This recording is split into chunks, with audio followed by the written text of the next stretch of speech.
जय Hind my dear guys. आज हम लोग क्लास 11th का चैप्टर 10 और आपके चैप्टर का नाम है स्ट्रेट लाइंस। तो इसके जो भी फॉर्मूलाज होते हैं, ठीक है, फर्स्ट जो हेडिंग है वह है स्लोप ऑफ अ लाइन। समझते हैं सबसे पहले हम लोग स्लोप ऑफ अ लाइन। ठीक है, स्लोप का मतलब आप समझते होंगे, स्लोप का मतलब क्या होता है? ढलान। जो ढलान जैसे चीजें होते हैं दैट इज कॉल्ड स्लोप। ठीक है, कभी कभार रोड होता है ना, जैसे कि ऊंचाई पर हमें जाना होता है तो वह एक स्लोप होता है। हमारे जो सीढ़ी जो होते हैं जिस पर हम लोग छत पर चढ़ते हैं दैट इज कॉल्ड स्लोप। ठीक है, तो स्लोप आपको इस तरीके से स्टडी जब कीजिएगा तो इस तरीके से स्लोप मिलेगा देखने को, या फिर आपको इस तरीके से स्लोप मिलेगी देखने को। समझ में आ गया? तो दैट इज कॉल्ड स्लोप। ठीक है, क्लियर? ये आपका स्लोप हो गया, ये आपका इधर का ये स्लोप हो जाएगा। ठीक है, एंटी क्लॉकवाइज होते हैं स्लोप में। समझ में आ गया? तो इसके बारे में हम लोग समझते हैं। चलिए इसको मैं रफ कर देता हूँ और इसके जो भी फॉर्मूलाज होते हैं वह सारे हम लिखते हैं। कितने स्लोप ऑफ लाइन होते हैं, किस किस के होते हैं, ठीक है, 6-7 जो भी होते हैं सारी चीजें मैं लिखवा देता हूँ। ठीक है, चलिए शुरू करता हूँ। इसको मैं रफ कर देता हूँ और उसके बाद मैं लिखता हूँ स्लोप के बारे में। देखिए, अगर कोई, यहाँ पर आप सीखिए, अगर इस तरीके से स्लोप हो, कोई स्लोप इस तरीके से है, ठीक है, मान लीजिए ये थीटा है, तो फर्स्ट फॉर्मूला ये है स्लोप का। स्लोप को हम m से डिफाइन करते हैं। ठीक है, तो स्लोप इज इक्वल टू क्या हो जाएंगे? tan theta. Clear? Second formula सीखते हैं हम लोग। देखिए, अगर कोई लाइन है इस तरीके से, मान लीजिए ये P है और ये Q है। P है मेरा x1 y1 और Q है मेरा x2 y2। ठीक है, तो इसका स्लोप क्या होगा? इसका स्लोप क्या होगा तो आपको पता होना चाहिए। जो इसका स्लोप होगा क्या होगा? m से डिफाइन करेंगे तो y2 माइनस y1 डिवाइड में x2 माइनस x1। ठीक है, इसका स्लोप ये होगा।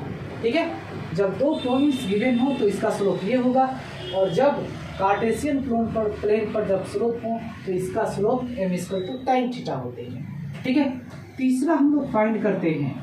देख लीजिए, तीसरा ये है कि अगर कोई लाइन है इस तरीके से, ये लाइन है, तो इस लाइन का इक्वेशन आपको गिवन रहेगा ax plus B Y plus C equal to 0।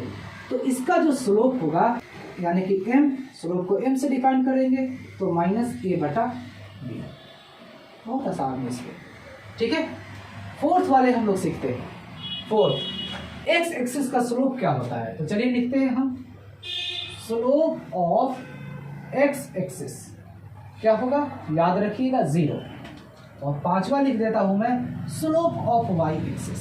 Slope of Y axis इसके क्या होते हैं? 1/0, या फिर बात बराबर ही है tan 90 डिग्री, या फिर tan 90 का मतलब होता है नॉट डिफाइन। ठीक है, तो slope of Y axis not define होते हैं, और स्लोप ऑफ एक्स एक्सिस का क्या होता है? 0। एक्स एक्सिस पर जो स्लोप होंगे उसका होगा 0, और स्लोप ऑफ वाई एक्सिस पर अगर होंगे तो वो होता है tan 90 डिग्री। ठीक है, जरा आप सोचिए, इसको मैं समझा देता हूँ। अगर ये एक्स एक्सिस है, अगर इसी पर स्लोप हो हमारा तो एंगल 0 बना रहा है। ठीक है, और tan 0 का क्या वैल्यू होते हैं? 0। तो स्लोप ऑफ एक्स एक्सिस 0 हो जाएंगे। ठीक है, लेकिन स्लोप ऑफ वाई एक्सिस पर बनाएगा, मान लीजिए इस पर अगर स्लोप है, ठीक है, इस पर वाई एक्सिस पर, तो क्या होते हैं? मतलब ये 90 डिग्री होंगे, यानी कि tan 90 डिग्री। तो tan 90 डिग्री का मतलब क्या होता है? Not define. आई होप समझ में आ गई। ठीक है, नेक्स्ट समझते हैं दूसरा चीज है। इसको रफ कर देता हूँ मैं समझाने के लिए, मैं आपको बता। नेक्स्ट समझते हैं अब हम लोग, जो हेडिंग है वह है प्रॉपर्टी ऑफ स्लोप।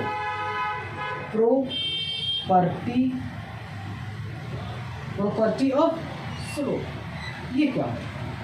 देखिए, प्रॉपर्टी ऑफ स्लोप क्या होते हैं? दो होते हैं जो आपको याद होना चाहिए। मान लीजिए एक ये लाइन है L1 और ये लाइन हो गया L2, ये पैरेलल है। ये L1 पैरेलल होगा L2 का, तो इसका जो स्लोप होगा याद रखिएगा m1 बराबर m2 होंगे। सिंपल सा, ये 6 नंबर हो गया। ठीक है, अगर L1 और L2 दो पैरेलल लाइंस है, मैं यहाँ शो कर दिया हूँ, भले ही यहाँ पर अच्छा नहीं लगता हो, लेकिन ये पैरेलल का मैं सिंबल दे दिया हूँ, तो ये मतलब पैरेलल है।